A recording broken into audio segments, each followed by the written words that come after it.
5학년 이야기 2단원 2차시입니다. 아이고, 2차시입니다. 차갑거나 따뜻한 정도를 어떻게 표현할까요? 우리는 뭐 만졌을 때 뜨거우면 아 뜨거, 차가우면 아 차거 이렇게 얘기하죠. 이런 것들이 어떻게 좀 더 과학적으로 정확하게 표현하는지 이번 차시에서 배울 거예요. 자, 봅니다. 온도에 대해서 알아보기. 1번. 같은 장소나 물질이지만 차갑거나 따뜻한 정도를 다르게 느꼈던 경험을 얘기해 봅시다. 이거는 뭐 거실에서 느끼는 경험, 여기는 미지근한 물에서 느끼는 경험인데, 여기 그림을 잠깐 보시면 여기 이렇게 집이 있어요. 집이 이렇게 있으면 여기 집이에요. 집이 있으면 여기에 거실이 있어. 그리고 여기 욕실이 있습니다. 욕실이 있으면,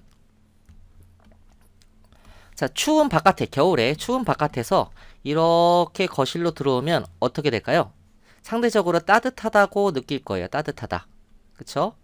근데 욕실, 더 뜨거운 물로 팔팔팔 끓는 물에 끓으면 안 되죠. 매우 뜨거운 물에 목욕을 하고 난 다음에 거실로 겨울에 딱 나오면은 이때는 춥다고 느낍니다. 차갑다고 느껴요. 거실에 따뜻하고 차가운 정도가 뭐 달라요? 달라졌어요? 아니죠. 단지 더 뜨거운 곳에 있다가 덜 뜨거운 곳으로 오면은 춥다고 느끼고, 더 추운 곳에 있다가 덜 추운 곳으로 오면 따뜻하다고 느낀다는 거예요. 정말요? 정말이에요. 한번 실험을 한번 해보면, 예를 들어 이렇게 하나에 한 곳은 여기에 이게 찬물을 넣고요. 또 한 곳은 미지근한 중간 온도의 물을 넣고요. 그 다음에 여기는 따뜻한 물을 넣고 맨 처음에 손을 여기 한번 넣은 다음에 그 다음에 이 손을 그대로 여기다가 미지근한 데 넣으면 이때는 어떻게 느끼냐면 찬 데 있다가 덜 찬 데에 넣은 거잖아요. 그러면 따뜻해졌다고 느껴요. 반대로 따뜻한 물에 넣었다가 미지근한 물에 넣으면 이때는 차가워졌다고 느끼거든요. 정말요? 정말입니다. 한번 해보세요. 그럼 이게 우리가 느끼는 온도라는 게 굉장히 이렇게 상대적이라서 이거를 좀 더 정확하게 표현할 필요가 있어요. 그때 표현하는 과학적인 방법이 온도라는 단위를 씁니다. 온도란 무엇이냐? 물질의 차갑거나 따뜻한 정도를 나타내는 것이에요. 물질의 차갑거나 따뜻한 정도를 나타내는 것. 온도를 나타내는 방법. 숫자로 나타냅니다. 단위는 요거를 쓰는데 읽을 때는 섭씨도라고 읽습니다. 써볼까요? 동그라미를 조그맣게 하나 그리고 동그라미를 조그맣게 하나 그리고 영어 C자를 이렇게 쓰면 되죠. 이게 섭씨도입니다. 그래서 예를 들어 10도 이렇게 쓰면은 섭씨도를 쓰면 섭씨 10도 이렇게 읽습니다. 알겠죠? 자, 여러 가지 온도의 표현. 공기의 온도는 기온이라고 해요. 공기 기자를 써서 기온, 공기의 온도. 물의 온도는 물 숫자를 써서 수온이라고 합니다. 몸의 온도는 몸체자를 한자를 써서 체온이라고도 합니다. 그래서 이거 다 이 기온이나 수온이나 체온이나 모두 온도를 나타내요. 단지 공기의 온도냐, 물의 온도냐, 몸의 온도냐 이런 차이가 있는 거예요. 자, 온도를 측정하는 기구는 온도계라고 해요. 온도계가 여기 이렇게 있어요. 긴 여러 가지 온도계가 있는데 지금 여기 그림에 있는 이 온도계는 알코올 온도계예요. 알코올 온도계. 이 안에 들어있는 게 알코올이야. 알코올을 이용해서 온도를 재는 온도계예요. 자세한 거는 다음 차시에 배울 거예요. 자, 온도를 측정하는 것이 필요한 까닭이 무엇일까요? 물질이 차갑거나 따뜻한 정도를 정확하게 알기 위해서입니다. 이렇게 기억하시면 될 것 같아요. 자, 탐구활동 봅니다. 탐구활동.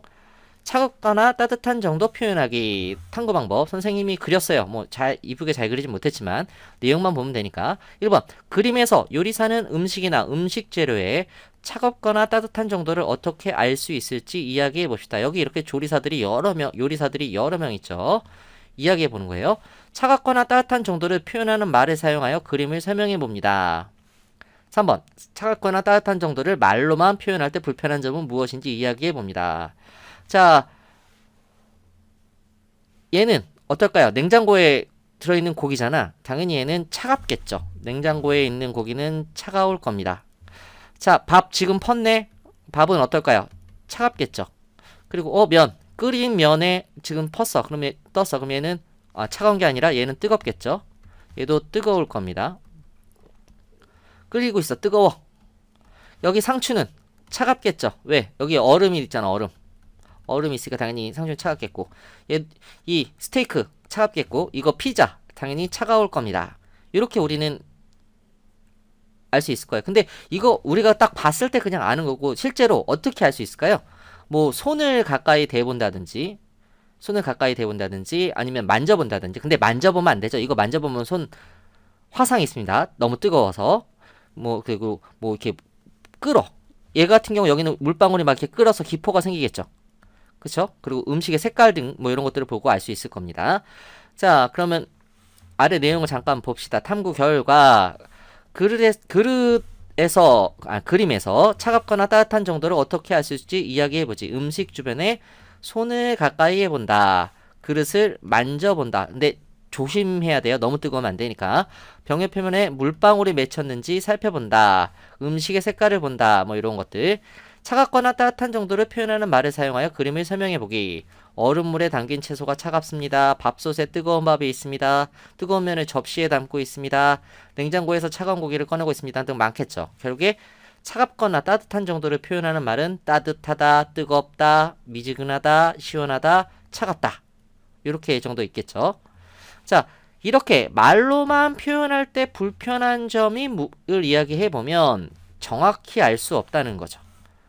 얼마나 차갑고 얼마큼 뜨거운지 정확히 알 수 없어요. 그렇기 때문에 상대방과 의사소통이 잘 이루어지지 않아요. 야, 이거 차갑다. 야, 이거 뜨거워. 조심해. 근데 사람마다 다 뜨거운 정도가 다르기 때문에 그렇다는 겁니다.